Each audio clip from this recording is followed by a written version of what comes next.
오늘은 출애굽기 2장 말씀을 통해서 은혜를 받으시겠습니다. 모세가 태어나고 또 모세가 미디안 광야로 들어가는 그런 말씀이 나오고 있습니다. 어제 1장 말씀에서 애굽왕 바로가 사내 아이가 태어나면, 이스라엘 자손 중에 남자 아기가 태어나면 다 어떻게 하라고 그랬습니까? 죽이라 그랬습니다. 이게 얼마나 어렵습니까? 그 환경이. 이제 이스라엘 자손들, 고센 땅에 사는 이스라엘 자손들은 사내 아이가 태어나면 다 죽어야 될 그런 처지였습니다. 그때에 누가 태어납니까? 모세가 태어난다라고 하는 것입니다. 가장 어려운 때, 위험한 때, 이스라엘 백성을 구원할 그 구원자가 태어나게 하신다라고 하는 것입니다. 1절에요. 내 가족 중 한 사람이 가서 내 여자에게 장가들어. 이름이 없어요. 여기는. 자, 이 출애굽기를 쓴 사람이 누굽니까? 모세입니다. 그런데 내 가족 중 한 사람이 누굽니까? 모세의 아버지. 자기 아버지 이름도 모르겠습니까? 모세가? 그런데 아버지, 어머니 이름을 여기서는 안 썼습니다. 이 역사의 주관자가 누구라는 것을 표현하려고 그런 거겠습니까? 하나님이 역사하고 있다라고 하는 것을 드러내는 것입니다. 내 가족 중에 한 사람을 선택해서 하나님이 그 위기 때에 이스라엘을 구원할 구원자 모세를 준비시키셨다라고 하는 것입니다. 자, 2절에요.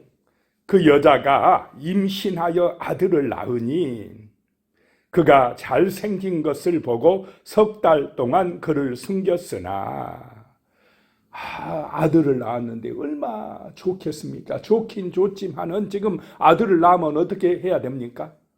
죽여야 되는 그런 상황에서 아들을 낳았으니 이 부모, 내 여자, 내 남자 얼마나 하나님 앞에 간절히 기도했겠습니까? 이 아들 좀 살려달라고. 그런 간절한 믿음의 기도가 나오지 않았겠습니까? 발견되면 죽어야 될 운명을 가지고 태어난 그 아들이라는 것입니다. 그래가지고는 보니까 잘생겼어요. 다 자기 자식은 잘생겼습니까? 안 생겼습니까? 부모가 볼 때는 다 귀한 자식입니다. 더군다나 이 잘못하면 죽어야 될 그 아들 얼마나 참 안타깝고 또 안쓰럽게 보였겠습니까? 그래가지고 석 달 동안이나 숨겼는데 이제 100일 가까이 되니까 이 아이가 막 울음소리도 커지고 하니까 숨길 수가 없었다라고 하는 것입니다. 그래서 3절에 더 숨길 수가 없게 되매 그를 위하여 갈대 상자를 가져다가 역청과 나무 진을 칠하고 아기를 거기 담아 나일강과 갈대 사이에 두고 그랬습니다. 더 숨길 수가 없게 되어서 갈대 상자를 준비했다는 것입니다. 그래서 역청을 칠하고 나무 진을 칠해서 물이 안 들어오게 하고, 여기서 상자라는 말이 히브리어로는 테바란 단어인데요, 방주와 같은 단어입니다. 방주, 노아의 방주와. 그는 이 방주, 노아의 방주도 키나 동력이 있었습니까? 없었습니다. 그냥 누구에게 맡겨야 됩니까? 하나님에게 맡기는 것입니다. 이 갈대 상자도 마찬가지입니다. 동력이 없습니다. 아이를 그 상자 안에 넣고 그냥 나일강에 띄우는 것입니다. 누구에게 맡기는 것입니까? 하나님에게 맡기는 것입니다. 그래서 하나님께서는 그 노아의 방주를 통해서 구원하듯이 이 갈대 상자를 통해서 모세를 구원하셨다라고 하는 것입니다. 4절입니다. 그의 누이가 어떻게 되는지를 알려고 멀리 섰더니 그의 누이 미리암이 지켜보고 있었다라고 하는 것입니다. 5절에요. 바로의 딸이 목욕하러 나일강으로 내려오고 시녀들은 나일강가를 거닐 때에 그가 갈대 사이에 상자를 보고 시녀를 보내어 가져다가, 자, 공주가 목욕할 데가 없어서 나일강물에 목욕하러 왔겠습니까? 궁궐 안에 목욕탕 없었겠습니까? 많았죠. 그런데 하나님께서 내보내신 것입니다. 어느 때예요? 모세가 강물에 떠나올 때. 자, 이게 신비한 하나님의 역사다라고 하는 것입니다. 그리고 이 당시는 나일강물이 신처럼 받들어지던 시대입니다. 그래서 다산이나 건강이나 축복을 바라며 때로는 이런 왕족들이 나일강물에 목욕하러 나왔답니다. 몸을 담궜답니다. 그러면 복받은다 이렇게 생각을 한 것입니다. 그런데 그 목욕하러 왔을 때에 마침 갈대상자가 떠내려왔다라고 하는 것입니다. 하나님의 신비한 구원의 역사다라고 하는 것입니다.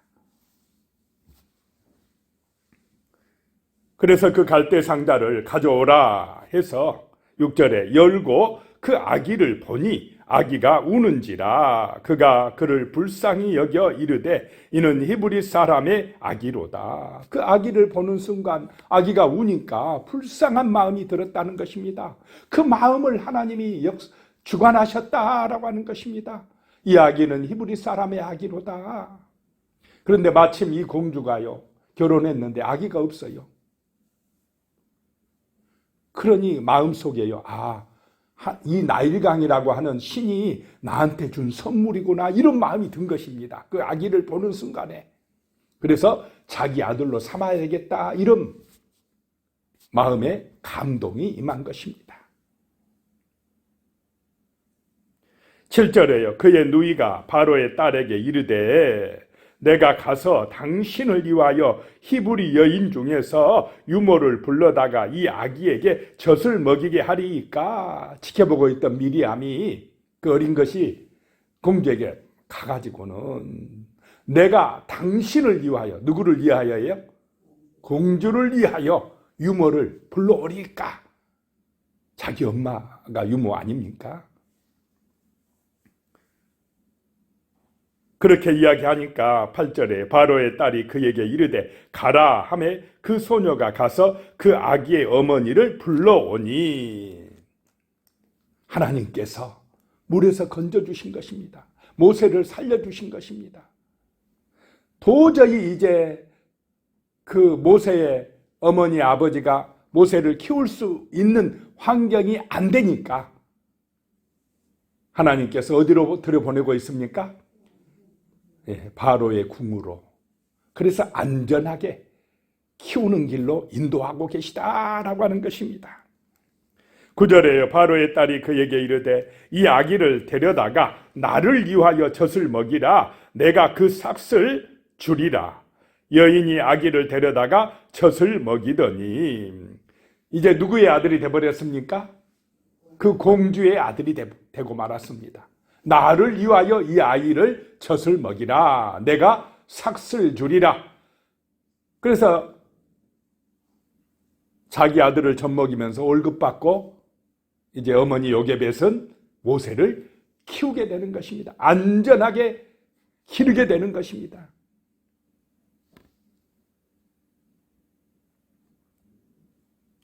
(10절에요) 그 아기가 자라매 바로의 딸에게로 데려가니 그가 그의 아들이 되니라. 그가 그의 이름을 모세라 하여 이르되 이는 내가 그를 물에서 건져내었음이라 하였더라. 젖을 뗀 후에 이제 바로의 그 공주에게로 데려가서 그 공주의 아들로 삼았더라라고 하는 것입니다. 이 공주가 아들이 자식이 없었기 때문에 이 이제 모세가 그의 아들로서 왕자로서 자라게 되는 것입니다.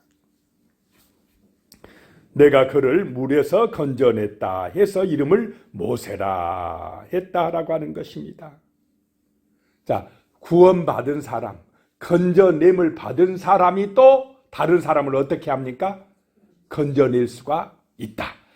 우리가 죄와 사망에서 구원받은 사람이기 때문에 우리는 다른 사람을 구원으로 인도할 수가 있다라고 하는 것입니다. 그래서 하나님께서 이제 모세를 준비시켜서 이스라엘을 구원할 자로 이렇게 자라게 하신 것입니다. 자, 11절로 이제 가서 보시면 모세가 장성한 후에 한 번은 자기 형제들에게 나가서 그들이 고되게 노동하는 것을 보더니 어떤 애굽 사람이 한 히브리 사람 곧 자기 형제를 치는 것을 본지라. 모세가 장성한 후에 몇 년이 지나갔습니까? 몇 살 때입니까? 40살 때. 잠깐 사이에 지금 40년 세월이 지나갔습니다. 어느 날 이제 40년 세월 지났으니까 얼마나 그 왕궁에서 왕자로 무술도 연마하고 이런 지식이나 배움도 학식도 많이 늘었겠습니까? 굉장한 사람으로 능력자로 자라났습니다. 그래가지고 한 번은 자기 형제들에게 가서 보니까 이스라엘 백성들이 너무 고된 노동에 시달리고 있었다라고 하는 것입니다. 자, 이 모세의 마음속에는 애굽의 왕자로 자랐지만은 항상 마음속에 자기는 누구라는 생각이 있었겠습니까? 나는 이스라엘 사람이다. 나는 히브리인이다. 그 마음속에 심어져 있었다. 누가 심었겠습니까? 그 엄마가. 너는 히브리인이다. 너는 이스라엘 사람이다. 너는 비록 애굽의 왕자로서 궁궐에 자라지만 너의 정체성은 하나님의 사람이다. 너는 믿음의 사람이다. 이거를 심어준 것입니다. 그러니까 40살 돼서도 그래. 우리 이스라엘 백성들이 어떻게 사는지 늘 살펴보는 것입니다. 그래가지고 애굽 사람 하나가 이스라엘 사람을 너무 힘들게 하고 괴롭히니까 12절에 좌우를 살펴 사람이 없음을 보고 그 애굽 사람을 쳐 죽여 모래 속에 감추니라. 자기가 애굽 왕자이면서 이스라엘 사람을 표를 든 것입니다.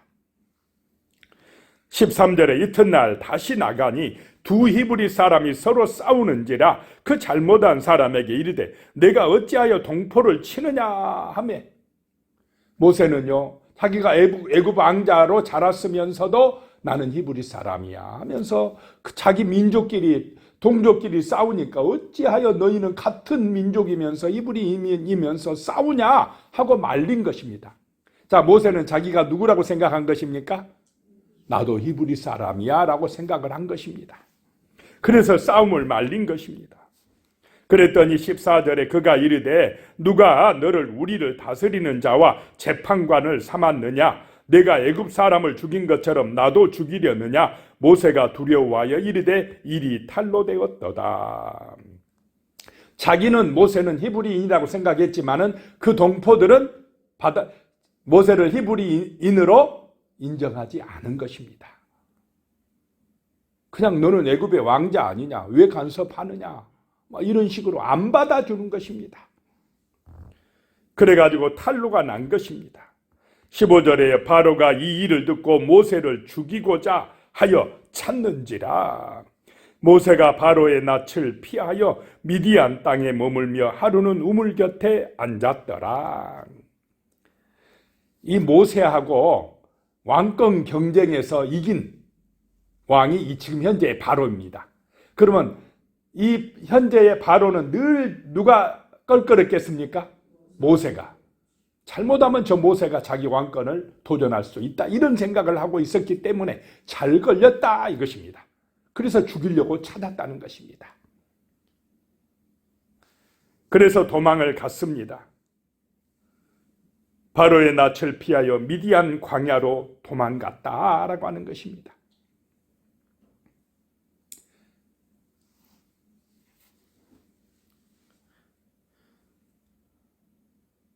자, 아무도 이제 받아주지 않는 땅, 그 광야, 그곳에서 모세는 누구를 만납니까?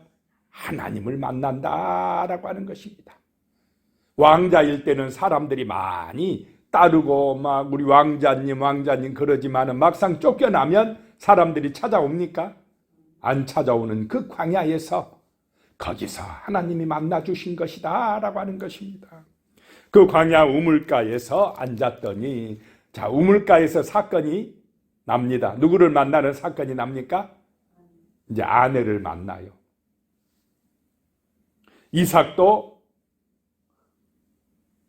이삭의 아내도 어디서 만납니까? 그의 종이 우물가에서, 야곱도 우물가에서 그의 아내들을 만나고, 지금 모세도 마찬가지다라고 하는 것입니다.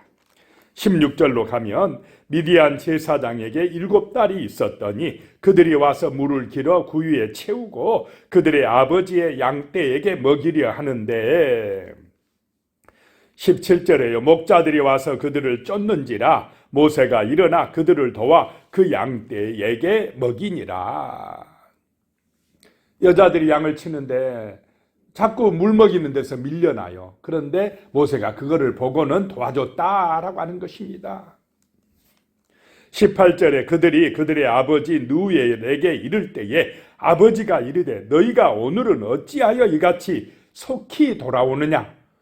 다른 때 같으면 남자 목자들한테 밀려서 물을 늦게 먹이니까 늦게 돌아왔는데 그날따라 일찍 오니까 아버지가 이상해서 어찌하여 이렇게 일찍 왔느냐라고 딸들에게 물은 것입니다.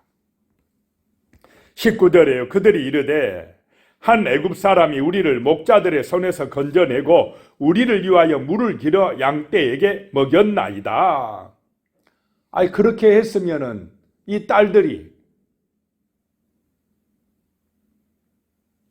모세에게 우리 집에 가서 밥이나 한 끼 먹고 가라고 그래야 됩니까? 그냥 와버려야 됩니까?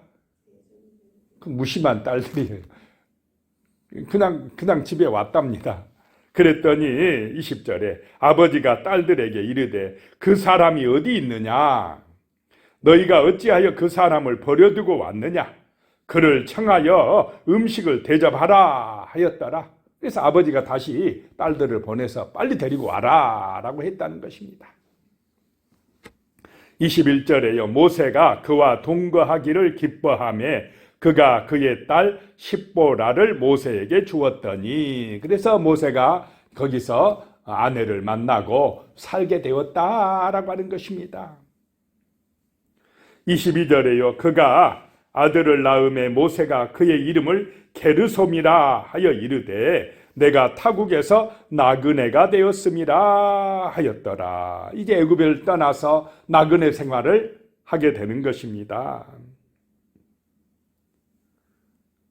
그 나그네 인생이 몇 년이었습니까? 광야에서 40년.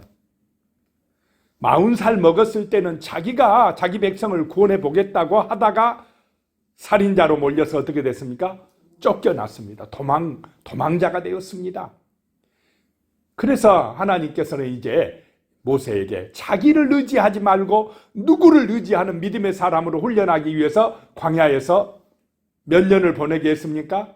40년을 준비시킨 것입니다.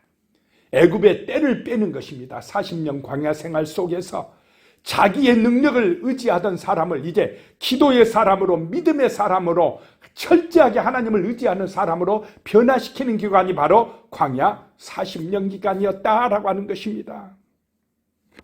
23절에요. 여러 해 후에 애굽 왕은 죽었고 이스라엘 자손은 고된 노동으로 말미암아 탄식하며 부르짖으니 그 고된 노동으로 말미암아 부르짖는 소리가 하나님께 상달된지라. 자, 여러 해 후에 몇 년이 지나갔습니까? 40년이 또 지나갔습니다. 이제 모세가 80살이 되었을 때에 이스라엘 백성들은 더 심한 고된 노동에 시달려서 이제 하나님께 울부짖었다는 것입니다. 탄식하며 부르짖고 그 부르짖는 소리가 하나님 앞에 상달되었다. 간절한 부르짖음 소리가, 그 기도 소리가 하나님 앞에 상달되고 이제 출애굽의 시간이 어떻게 되었습니까? 다가왔다라고 하는 것입니다. 하나님의 때가 되었다라고 하는 것입니다. 24절에요. 하나님이 그들의 고통 소리를 들으시고 하나님이 아브라함과 이삭과 야곱에게 세운 그 언약을 기억하사. 이제 하나님의 이름이 등장합니다. 하나님이 그들의 소리를 듣고 하나님이 그 언약을 기억하시고 25절에 하나님이 이스라엘 자손을 돌보셨고 하나님이 그들을 기억하셨더라. 이제 누구의 때가 되었다라고 하는 것입니까? 하나님의 때가 되었다. 하나님께서 이스라엘 민족을 그 애굽에서 구원하여 내서 가나안 땅으로 인도하실 때가 되었다라고 하는 것입니다. 그 일을 위해서 누구를 준비시키셨습니까? 모세를 준비시키셨다라고 하는 것입니다. 자, 하나님께서는 모세 한 사람을 들어서 위대한 하나님의 구원 역사, 출애굽의 역사를 이루시는 줄로 믿으시기 바랍니다. 인간이 뛰어나서 잘나서 그 사람을 들어 쓰시는 게 아닙니다. 내가 잘났다 할 때는 쓰시지 않습니다. 철저하게 낮아져서 겸손해져서 하나님을 의지할 때에 하나님의 능력이 모세와 함께 하는 줄로 믿으시기 바랍니다. 하나님의 능력이 우리와 함께 할 때가 된다라고 하는 것입니다. 기도하겠습니다. 하나님 아버지, 우리는 우리 인간이 내가 지혜가 있고 능력이 있고 뛰어나야, 돈이 많아야 뭐가 될 것처럼 생각하지만은 하나님은 우리 인간의 능력이 아니라 하나님의 능력을 믿고 의지할 때에 전능하신 아버지의 능력으로 구원의 역사를 이루신다 말씀하십니다. 아버지 하나님, 겸손한 마음으로 하나님을 의지하는 그런 믿음의 사람, 쓰임받는 우리가 될 수 있도록 도와주시옵소서. 예수님의 이름으로 기도드리오며, 이제는 우리 주 예수 그리스도의 은혜와 하나님 아버지의 무한하신 사랑과 성령의 교통 역사하여 주심이 영원히 함께 하시기를 축원하옵나이다. 아멘.